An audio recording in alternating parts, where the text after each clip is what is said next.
Examine the role of Prajamandal, examine the role of Prajamandal as a social reform movement. अब देखो, ये तो सबको पता है कि प्रजामंडल जो है वो तो पॉलिटिकल मूवमेंट थी, है ना। लेकिन प्रजामंडल के बेसिकली दो साइड्स थी। प्रजामंडल की एक साइड थी पॉलिटिकल रिफॉर्म्स, दूसरी साइड थी सोशल रिफॉर्म्स। तो ये क्वेश्चन का जो कंटेक्स्ट है वो एक साइड जाना जो है वो शुरू हो गया।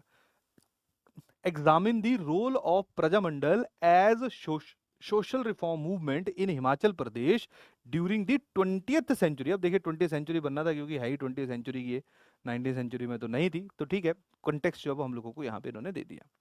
देखो जी, जब हम लोग प्रजामंडल मूवमेंट की अब यहाँ पे बात करेंगे तो देखो सबसे पहले हम क्वेश्चन को समझते हैं। क्वेश्चन क्या है? क्वेश्चन है एग्जामिन, डायरेक्टिव आ जाएगा examine role of Prajamandal as social reform movement. तो हमने प्रजामंडल का जो रोल है उसको एग्जामिन करना है। अब सवाल आता है कि एग्जामिन में क्या होता है। देखिए जी, एग्जामिन में जो भी हमें कंटेक्स्ट दिया होता है, जैसे यहाँ पे कंटेक्स्ट दिया गया है रोल ऑफ प्रजामंडल, हमने उसकी डिटेल में जाके छानबीन करनी है। छानबीन का मतलब क्या है कि ये रोल जो है वो किस तरह से परफॉर्म किया गया। क्लियर? ये रोल जिस तरह से परफॉर्म किया गया, क्या उसने पॉजिटिव इंपैक्ट डाला या उसने नेगेटिव इंपैक्ट डाला, तो प्रॉपरली उसकी गहनता में जाके जो है वो जांच पड़ताल की जाएगी। अब उस जांच पड़ताल में क्या ऑब्जर्व किया जा सकता है? उस जांच पड़ताल में ये ऑब्जर्व किया जाता है, किया जा सकता है कि रोल परफेक्टली जो है वो परफॉर्म किया गया, या उस जांच पड़ताल में यह देखा जा सकता है कि role perfect almost perfectly perform किया गया but there are certain elements जो उसमें मिसिंग थे।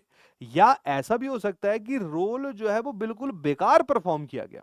समझ आ रही बात की नहीं? ठीक है, लेकिन एक चीज ध्यान रखो, जब एग्जामिन आएगा तो जो स्टेटमेंट दी गई है, चाहे वो जो भी स्टेटमेंट है, चाहे ये फेलियर के रिलेटेड स्टेटमेंट होती है तो हमने उसको स्टेटमेंट मानना है, ये रोल से रिलेटेड स्टेटमेंट है तो हमने उसको स्टेटमेंट माना है। जो भी स्टेटमेंट दी जाती है और हमसे जब एग्जामिन पूछा जाता है तो हमने बेसिकली जो हमारा मेन फोकस होता है वो इसके पॉजिटिव साइड ऑफ रोल के ऊपर होता है। लेकिन लेकिन अगर इसकी नेगेटिव साइड एग्जिस्ट करती है तो हमें नेगेटिव साइड को भी हाईलाइट करना है। लेकिन मेन जो हमारा आंसर टिल्ट होगा वो किसकी तरफ टिल्ट होगा? वो पॉजिटिव साइड की तरफ टिल्ट होगा। डिस्कशन में बैलेंस होता है, पॉजिटिव नेगेटिव दोनों देना है, वहां पे हमारा कोई इमोशन नहीं होता। एग्जामिन में जो स्टेटमेंट दी गई है उसकी डायरेक्ट, उसका जो पॉजिटिव साइड है उसकी तरफ हमने ज्यादा टिल्ट करना होता है। But at the same time examine में भी हम लोगों को जो है वो क्या करना होता है? नेगेटिव साइड को हाईलाइट करना होता है। एग्जामिन में एग्जाम्पल जितने ज्यादा हो सकते हैं, क्लियर?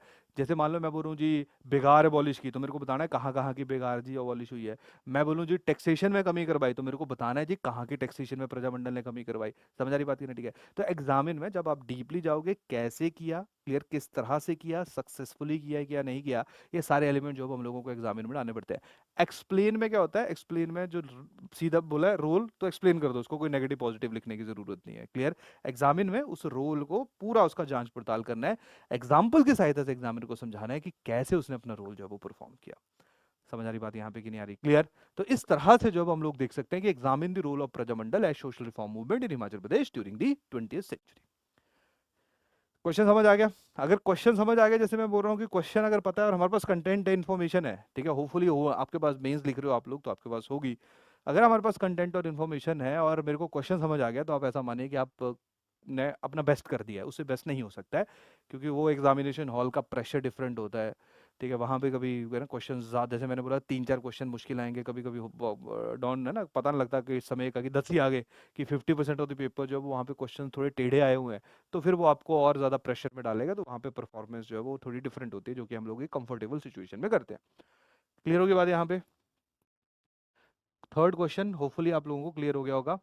तो अब देखो, पर देखिए कभी कभी ना देखो, जैसे एग्जामिन में ये भी होता है, अच्छा कि एग्जामिन में बोला एज ए सोशल रिफॉर्म, तो एग्जामिन में हम देखो कि ये भी देख सकते हैं कि अच्छा नहीं, सोशल रिफॉर्म तो साथ है लेकिन साथ में इसने पॉलिटिकल रोल भी परफॉर्म किया। तो एग्जामिन मतलब रोल की दूसरा जो डेफिनेशन है, मतलब जो एस्पेक्ट पूछा है, अगर हमें लगता है यार इसके अलावा दूसरा काम भी ये कर रहा था तो हम लोग उसको भी वहां पे हाईलाइट कर सकते हैं। तो एग्जामिन एक अच्छा डायरेक्टिव होता है जो आपसे ज्यादा डिटेल्ड इन्फॉर्मेशन मांगता है, एग्जाम्पल्स के साथ मांगता है और आंसर को मुश्किल बनाता है। तो इनको एड्रेस करना थोड़ा सा है ना, मतलब जैसे देखिए कुछ डायरेक्टिव ऐसे होते हैं, हाईलाइट, राइट ए डिटेल नोट, है ना, examine, sorry examine, pardon, explain, describe, है ना, ये इनेमोरेट, एनलिस्ट, इलेबोरेट, सब्सटेंशिएट, ये ऐसे होते हैं जो लिखा है बस उसको लिख दो, जो क्वेश्चन है उसको ओपन कर दो, खोल दो बस।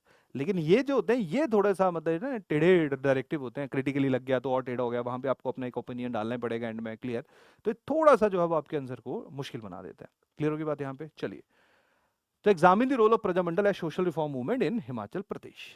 तो देखिए पॉलिटिकल मूवमेंट तो क्लियर है, what are the functions, what are various Prajamandal, वो भी क्लियर ही होगा आप लोगों को। तो इस तरह से जो आप इस क्वेश्चन के ऊपर ब्रेनस्टॉर्मिंग कर सकते हो।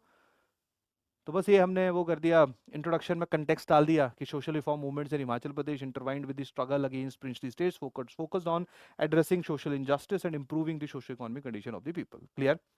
और नीचे अब देखिए अलग अलग आ गया, एबॉलिशन ऑफ फोर्स्ड लेबर, जहां पे बेगार प्रथा को एबॉलिश करवाने में काफी प्रजामंडल के द्वारा, जैसे हम लोग धामी प्रजामंडल की बात करें, क्लियर, उनका जो है वो काफी कंट्रीब्यूशन, उनके द्वारा जो वो काफी कंट्रीब्यूशन दिया गया, क्लियर। सिरमौर प्रजामंडल की बात करें, रिडक्शन इन अनजस्ट टैक्सेस, तो आप लोगों को याद होगा कि जो कुनिहार का अपना राजा हुआ करता था, राणा हुआ करता था, उसके खिलाफ जब स्ट्रगल हुआ तो कुनिहार प्रजामंडल जब उसने राणा ऑफ कुनिहार से 25% जो वो टैक्स में रिडक्शन करवा दी। तो दूसरा जो सोशल रिफॉर्म है in term of taxes, clear. क्योंकि देखिए अब जब हम बात करेंगे कि अच्छा ये सर ये तो इकोनॉमिक एस्पेक्ट आ गया, लेकिन आप समझिए कि सामाजिक प्रॉब्लम जब सोसाइटी को हम लोग देखते हैं तो कल्चर के साथ साथ जो उनके रहन सहन खान पीन के ऊपर चीजें इंपैक्ट डाल सकते हैं, जिनमें टैक्सेस जो है वो महत्वपूर्ण है, उसको भी हम लोग इंक्लूड कर सकते हैं। तीसरा आ गया advocacy of civil right, clear, civil right. तो जैसे जब हम लोग बात करेंगे चंबा सेवक संघ की बात करें, बिलासपुर प्रजामंडल की बात करें, तो अनंत चंद जो है उसने, चाहे अनंत चंद खुद अपनी मर्जी से किया, लेकिन हम लोग देखते हैं कि बिलासपुर में काफ़ी ज़्यादा राइट्स दिए गए। राइट्स का मतलब है कि एजुकेशन के राइट्स दिए गए, फ्री एजुकेशन इंट्रोड्यूस की गई प्राइमरी लेवल के ऊपर, पंचायती राज इंस्टीट्यूशन एस्टेब्लिश किए गए। तो वो बेसिकली प्रजामंडल, हालांकि उसने कभी अनंत चंद ने अंदर काम नहीं करने दिया, लेकिन फिर भी उसकी इन्फ्लुएंस जो हम लोगों को सिविल राइट्स के ऊपर देखने को मिलती है। चंबा पीपल्स डिफेंस लीग और चंबा सेवक संघ की अगर हम लोग बात करें तो एजुकेशन के लिए उन्होंने चंबा का जो राजा उसको फोर्स किया।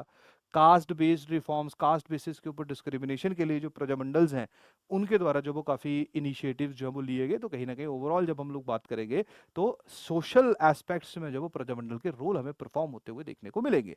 But at the same time कुछ चैलेंजेस जो हैं वो भी प्रजामंडल के द्वारा जो वो परफॉर्म किए गए, जहाँ पे प्रजामंडल, अब प्रिंसली स्टेट्स तो हमारे यहाँ पे 30 थी जब मर्ज भी हुई हैं, लेकिन प्रजामंडल जब हम लोग देखते हैं तो हार्डली 4-5 ही प्रजामंडल हमें देखने को मिलते हैं। तो प्रजामंडल की जो प्रेजेंस थी वो कुछ ही प्रिंसली स्टेट्स में थी, हर जगह हमें देखने को नहीं मिलती थी। दूसरा, प्रजामंडल जब अपना रोल परफॉर्म कर रहा था तो वो कंफ्यूज्ड था। कंफ्यूज्ड का मतलब क्या है कि वो सोशल रिफॉर्म परफॉर्म करे या पॉलिटिकल रिफॉर्म परफॉर्म करे, और बीच में इनके बीच में कन्फ्लिक्शन भी थी। कन्फ्लिक्शन का मतलब क्या है कि कुछ लोग चाह रहे थे कि हम लोग पॉलिटिकल रिफॉर्म, यानी कि हम लोग समाज को छोड़ देते हैं और सिर्फ आज़ादी के ऊपर या इंटीग्रेशन के ऊपर जो वो काम करते हैं, सिविल राइट्स के ऊपर काम करते हैं। कुछ लोग बोल रहे थे कि नहीं नहीं, सामाजिक रिफॉर्म नहीं होंगे तो फिर प्रजामंडल का काम किया। तो यानी कि जो कंफ्यूजन था रोल्स से रिलेटेड कि पॉलिटिकल रिफॉर्म्स के ऊपर काम किया जाए या सोशल रिफॉर्म्स के ऊपर काम किया जाए, वो भी जो है वो हम लोगों को यहाँ पे देखने को मिलता है। तो ये उसके क्रिटिसिज्म के रूप में जो हम लोग दो इंपॉर्टेंट एस्पेक्ट जो उनको हाईलाइट कर सकते हैं। क्लियर होगी बात यहाँ पे, डन, क्लियर। तो ये हमारा तीसरा सवाल है प्रजामंडल से रिलेटेड। तो प्रजामंडल के पॉजिटिव नेगेटिव पता होने चाहिए आप लोगों को, क्वेश्चन कुछ भी बन सकता है। क्लियर, चलिए। हाँ जी, विक्रांत बोलिए। यस, देखिए इनिशियली जो है वो तो डिफरेंटली ऑर्गेनाइज थे। 1939 में, 1939 से पहले कुछ प्रजामंडल हमारे यहाँ पे बनने शुरू हो चुके थे, जैसे धामी जो वो 37-38 में बन चुका था। 1939 में जो है वो उन्होंने डिसाइड किया कि प्रजामंडल जब उनको हम लोग कोहेरेंट करेंगे, इकट्ठा करेंगे। तो उन्होंने इकट्ठा रहने की कोशिश की, लेकिन 1946 में जब उन प्रजामंडल के बीच में स्प्लिट हो गया। तो बेसिकली मीटिंग्स तो इनकी होती थी, शिमला में इनका हेडक्वार्टर था जहाँ पे मिला करते थे, लेकिन मोरल ऐसे जो प्रजामंडल मूवमेंट थी ये इंडिपेंडेंटली ऑर्गेनाइज थी। यानी कि इनके जो अपने अपने अपने लीडर्स हुआ करते थे, चाहे वाइस परमा जी की बात करें, चाहे हम लोग पंडित पद्मदेव की बात करें, ठीक है, सांख्या की बात करें, जितने भी लीडर्स थे, सब लोग जो डिसीजन ले रहे थे वो इंडिपेंडेंट तरीके से ले रहे थे, यानी कि वो अपने तरीके से मूवमेंट को लीड कर रहे थे, रेदर देन वो उसको सेंट्रलाइज कर सके। बना था, इन्होंने प्रॉपर ऑर्गेनाइजेशन इनका फॉर्म हुआ था, लेकिन इनकी जो फंक्शनिंग थी वो कंप्लीटली डिसेंट्रलाइज थी। ये भी इसका एक नेगेटिव साइड है। हाँ जी, हाँ जी, हाँ जी। चलिए, क्लियर हो गया बात। चलो नेक्स्ट क्वेश्चन के ऊपर चलते हैं। एनालाइज दी, अब देखिए डिफरेंट डायरेक्टिव है, analyse the relationship between Mughal empire and the princely states of Himachal. आ गया जी। अब ये क्वेश्चन मुश्किल हो गया आपका। Analyse the relationship between the Mughal empire and princely states.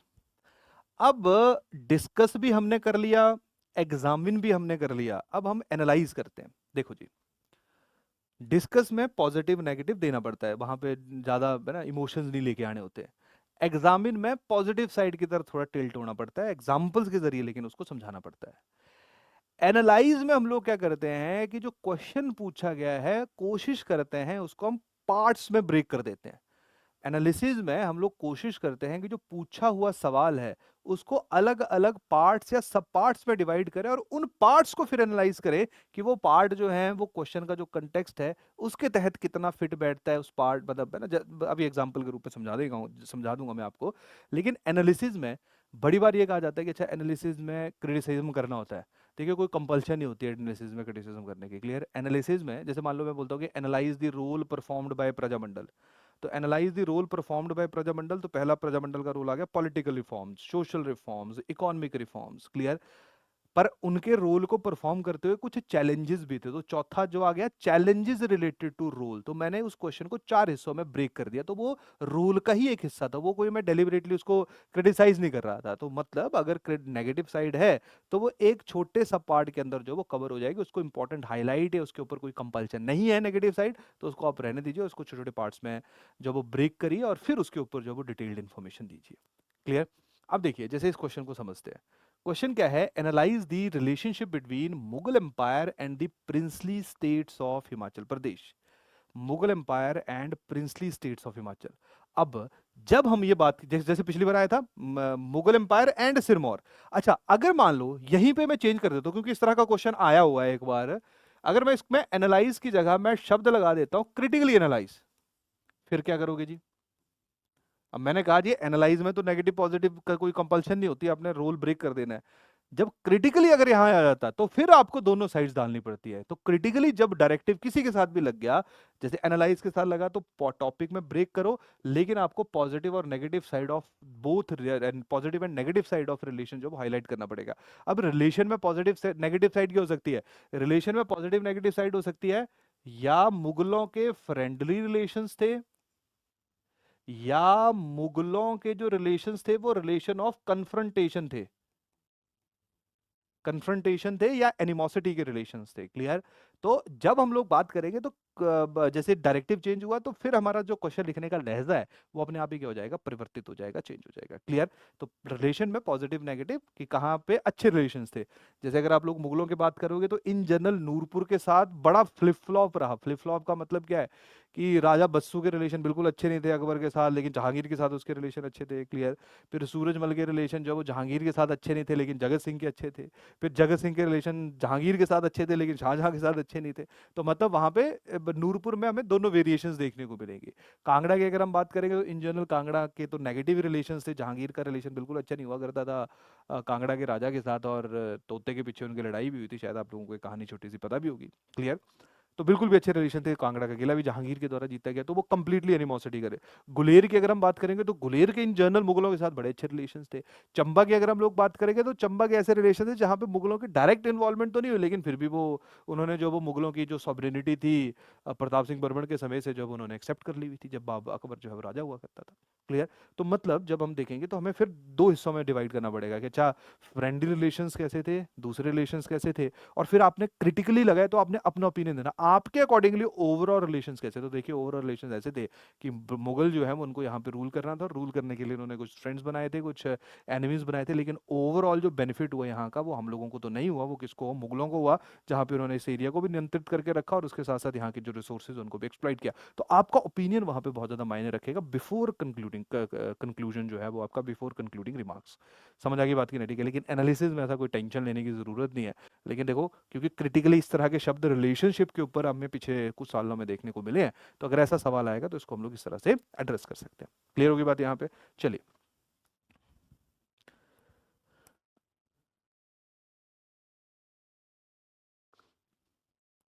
तो जैसे कि मैं बता रहा था analyse the relations between Mughal empire and princely state. तो आप इन रिलेशन को कैसे ब्रेक कर सकते हो? आप इनको ब्रेक कर सकते हो, इनके रिलेशन को अलग अलग प्रिंसली स्टेट्स के साथ रिलेट कर दो, आपकी मर्जी है जी। कैसे भी कर सकते हो, जरूरी नहीं है कि कोई इसका एक सिंपल परिभाषा नहीं कि ऐसे करना है जी, यही इसका आंसर बनेगा। आपकी मर्जी है, जैसे मर्जी करो। कैसे कर दो? Relations with Kangra, district wise divide कर लो, ठीक है जी। अलग अलग ब्रेक करना, अलग अलग उसमें थीम में ब्रेक कर दो। ठीक है जी, कांगड़ा में फिर सारे आ जाएंगे, कांगड़ा डिस्ट्रिक्ट करोगे तो सारे आ जाएंगे, नहीं तो कांगड़ा के साथ अलग कर लो, नूरपुर के साथ अलग कर लो, जैसे आपको लगेगा। चंबा के साथ रिलेशन, ठीक है जी, कुल्लू, मंडी, सिरमौर, क्लियर, शिमला हिल्स, ठीक है जी। चाहे आप लोग इसको ऐसे ब्रेक कर लो, ये थोड़ा हल्का वैसे किया जा सकता है, कोई ऐसा नहीं है कि क्योंकि हमारा तो एनालिसिस में हमने, हमारी मर्जी है कि हमने डिस्ट्रिक्ट वाइज करना है, जो है वो प्रिंसली स्टेट वाइज करना है, किस तरह से हमने करना है। दूसरा क्या आ सकता है, दूसरा जैसे मैंने आपको बताया, दूसरा फेज वाइज आ सकता है। फेज वाइज का मतलब क्या है कि अकबर के टाइम पे कैसे रिलेशंस थे, ठीक है। क्योंकि देखो, हुमायूं और बाबर का तो कोई लेना देना नहीं था हिमाचल के साथ, अकबर का ही था जो भी था। अकबर के साथ कैसे रिलेशन थे, जहांगीर के साथ कैसे रिलेशंस थे, तो फिर सारे उसमें आ जाएंगे। या फिर शाहजहां के साथ कैसे रिलेशंस थे, या फिर औरंगजेब के साथ कैसे रिलेशंस थे, तो चाहे राजा पिक करके फिर उसमें डाटा डालो। तीसरी तरह से भी हो सकता है। तो समझ आ रहा बात की नहीं है, तो आपने कैसे ब्रेक करना है, it's up to you, clear. कोई स्टैंडर्डाइजेशन नहीं है किसी चीज की भी है, क्लियर। बस ये है कि आप जितना बेटर कर सकते हो उतना जो है वो आप लोगों के लिए, जितना एग्जामिनर को आपका प्रेजेंटेशन बेटर लगेगा और डिफरेंट लगेगा और सारे एस्पेक्ट्स को कवर कर रहा होगा और कंटेक्स्ट को हिट कर रहा होगा, उतना ज्यादा जो है वो आप लोगों के लिए बेनिफिशियल रहेगा, उतना ज्यादा जो है वो आप लोगों के लिए फ्रूटफुल रहेगा। क्लियर होगी बात यहाँ पे, डन। चलिए, तीसरा और हो सकता है, तीसरा आ सकता है कि इनिशियल फेज आ गया जी, फर्स्ट फेज जो है वो जहाँ पे अकबर ने इंटरवेंशन करनी शुरू की, जहांगीर ने कंसोलिडेशन करनी शुरू की, शाहजहां ने उसको मेंटेन किया, औरंगजेब क्योंकि उसका पूरा ध्यान जो है वो सदर्न साइड के ऊपर था, यानी कि वो डेक्कन एरिया जो उनको जीतना चाहता था, तो औरंगजेब के टाइम पे यहाँ के जो राजा थे उन्होंने अपने ना गर्दन उठानी शुरू कर दी, बैटल ऑफ नदौन हुई, जहाँ पे मुगल गवर्नर जो है वो उसको हराया गया, क्लियर। उसके साथ साथ जो है वो चंबा के राजा ने औरंगजेब की डायरेक्शन मानने से मना कर दिया कि मैं मंदिरों की मूर्तियां जो वो नहीं तोड़ूंगा, मतलब ओपन डिफाइंस जो है वो होनी शुरू हुई। और जैसे ही वो खत्म हुआ, औरंगजेब मरा, उसके बाद हम लोग देखते हैं कि सिख धीरे धीरे इमर्ज होने शुरू हो गए, और यहाँ के जो राजा है वो रिलेटिवली कुछ समय के लिए फ्री रहे, और मुगलों का इन्फ्लुएंस जो है यहाँ पे हमें कम होता हुआ देखने को मिला। क्लियर हो गया यहाँ पे बात सब लोगों को, डन। तो आपका इच्छा है, आप थीम बेसिस पे पिक करोगे, किंग बेसिस पे पिक करोगे, यहाँ के प्रिंसली स्टेट्स के बेसिस के ऊपर पिक करोगे, लेकिन आपने इसके अलग अलग जो है वो पॉइंट्स है वो हाईलाइट करने हैं, ठीक है जी। तो एनालिसिस में कोशिश क्या करनी होती है, थीम्स को आइडेंटिफाई करना होता है और उसके ऊपर अपना आंसर, यानी क्वेश्चन को ब्रेक डाउन करना होता है इन मल्टीपल थीम्स, और फिर उसके ऊपर जो है वो अपना आंसर बिल्ड करना होता है। एग्जामिन में ज्यादा डिटेलिंग करनी होती है, एनालिसिस में बहुत ज्यादा डिटेलिंग नहीं करनी होती है, थोड़ा कम डिटेलिंग करनी होती है। जितने दो अगर एस्पेक्ट है तो जल्दी लिख लो, उसको बहुत ज्यादा गहराई में जाने की जरूरत नहीं है। तो ये भी एक थोड़ा सा डिफरेंस जो है हम लोगों को एनालिसिस और एग्जामिन के अंदर जो है वो देखने को मिलता है। क्लियर होगी बात यहाँ पे, डन। चलिए, अब देखो ये आंसर कैसे लिखा है हम लोगों ने।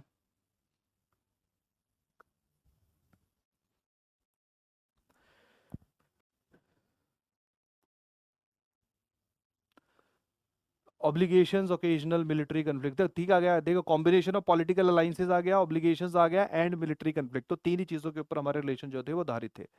देखो, फेजेस वाइज आ गया, political dominance and subjugation. Early subjugation आ गया, अर्ली सब्जुगेशन जो है वो including during the time of Akbar हुआ, जहाँ पे स्पेसिफिकली जो है वो नूरपुर, कांगड़ा, सिरमौर, चंबा, इन्होंने जो अकबर की सॉवरेनिटी जो वो इसको एक्सेप्ट किया। हालांकि चंबा का किला अकबर नहीं जीत पाया था, लेकिन आसपास के जो क्षेत्र थे वो उसके पास थे, अकबर ने ही टोडरमल को भेजा था और चंबा के राजा के साथ जो है वो उसने संधि साइन की थी, क्लियर। उसके बाद जो है वो मिलिट्री एंगेजमेंट आ गई, मिलिट्री एंगेजमेंट में जहाँ पे डायरेक्ट कन्फ्रंटेशन होगी, जैसे कांगड़ा का किला जीता जहांगीर के द्वारा, तो किस किस को उसने भेजा, चंबा और नूरपुर के ऊपर किस तरह से जब उसने कंट्रोल एस्टेब्लिश किया। जैसे जब बैटल ऑफ ढलोग हुई थी, तो बैटल ऑफ ढलोग में जो वो चंबा के अगेंस्ट नूरपुर का जो राजा हुआ करता था जगत सिंह, उसको जहांगीर के द्वारा जो वो सपोर्ट किया गया था, क्योंकि जगत सिंह ने कांगड़ा का किला जितवाने में उसकी मदद की थी, क्लियर। तो मिलिट्री कंफ्लिक्ट में बैटल ऑफ ढलोग का जिक्र यहाँ पे होगा, क्लियर। इसके साथ साथ हम लोग इनकी इकोनॉमिक इम्पैक्ट, कल्चरल इम्पैक्ट देख सकते हैं, क्लियर। कि कहाँ पे जैसे चंबा के अंदर जो मंदिर बने हैं वो राजपूत मुगल आर्किटेक्चर से इन्फ्लुएंस है। रंग महल बना, अर्की फोर्ट बना, मुगल इंस्पायर्ड है। चामुंडा देवी, ब्रजेश्वरी देवी देवी जो वो टेम्पल बना क्योंकि वहाँ पे डोम स्टाइल बना हुआ है, डोम आर्किटेक्चर जो है that is influenced from the Mughal empire, clear. उसके साथ साथ जो वो इकोनॉमिक रेजिस्टेंस एंड ऑटोनमी आ गया जब औरंगजेब का इरा आया, तो बैटल ऑफ नदौन हुई जहाँ पे भीमचंद और बिलासपुर और गुरु गोविंद सिंह, जो इन जनरल उनके रिलेशन एक दूसरे के साथ अच्छे नहीं थे, लेकिन बैटल ऑफ नदौन में वो दोनों एक साथ लड़े अगेंस्ट सालिफ खान जो कि मुगल गवर्नर हुआ करता था, क्लियर। और जो राजा थे, जैसे मैंने अभी थोड़ी देर पहले भी जिक्र किया था कि छतर सिंह जो था वो चंबा का, उसने ओपनली मना कर दिया था कि मैं मंदिर जो है वो टेम्पल जो है वो नहीं छोड़ूंगा, ठीक है, क्लियर। उसके बाद साथ साथ जो वो long term impact and legacy, जैसे आज तहसीलदार, सूबेदार, मुंसिफ, ये जो शब्द यूज़ किए जाते हैं सारे मुगलों के द्वारा इंट्रोड्यूस किए गए हैं। जो पेंटिंग है उसमें भी कहीं ना कहीं मुगलों का जो रोल है वो हम लोगों को यहाँ पे देखने को मिलता है। तो देखिए, एनालाइज द रिलेशन, ठीक है, ये मतलब जो डिस्कशन थी उससे ज़्यादा बेटर आंसर है, ठीक है। आ, क्योंकि इसमें हम लोगों ने पूरा डिस्कशन किया था, हम लोगों ने जो जब हम लोग रिलेशनशिप की बात करेंगे तो इसी रिलेशनशिप में जो कल्चरल इम्पैक्ट हुआ, आर्किटेक्चरल इम्पैक्ट हुआ, जो मैंने डिस्कशन में मिस कर दिया था, उसको भी हम लोग जो वो इंक्लूड कर सकते हैं, क्लियर। तो ये हमारा क्या जो वो पॉलिटिकल रिलेशन रहा, कैसे इकोनॉमिक रिलेशन रहा, और कैसे कल्चरल रिलेशन रहा। तो जब हम लोग इन रिलेशन को एनालाइज करेंगे तो हम इन सारे अलग अलग एस्पेक्ट्स जो हैं उनमें इसको क्या कर सकते हैं, इंक्लूड कर सकते हैं। क्लियर होगी बात सबको? डन? हाँ जी, लाइव क्लियर है। तो देखो, हो कुछ नहीं रहा है, राजाओं के नाम आ रहे हैं, ईयर्स आ रहे हैं, बैटल्स आ रही है, ये बस आपने ध्यान रखना है। क्योंकि देखिए प्रॉब्लम क्या आती है, जो हम लोग ऑब्जर्व करते हैं पर्सनली, जो हम लोग पर्सनली ऑब्जर्व करते हैं, तो सबसे बड़ा जो इशू आता है आप लोगों का, वो यही आता है कि आप लोग लिखते तो हो हिस्ट्री, क्योंकि ये तो ना पढ़ाई होता है आप लोगों ने, क्योंकि हिस्ट्री आप प्री के लिए बड़ा डिटेलिंग में पढ़ते हो तो आपको आती तो होती है। लेकिन मेन गेम का आता है कि जब मेंस में आप लोग लिखते हो तो आप वो जो डाटा रेफरेंसेस हैं उनको मिस कर देते हो। तो हिस्ट्री ध्यान रखिए, history without reference, without historical facts से हिस्ट्री में स्कोर करना जो वो रिलेटिवली डिफिकल्ट है। तो यही कारण है कि आप लोगों ने थोड़ा सा जो है वो डेलिबरेटली डाटा कंटेंट डालने की कोशिश करनी है, अगर आप लोग चाहते हो कि थोड़ा अच्छा स्कोर आप लोगों का औरों के मुकाबले बने, क्लियर।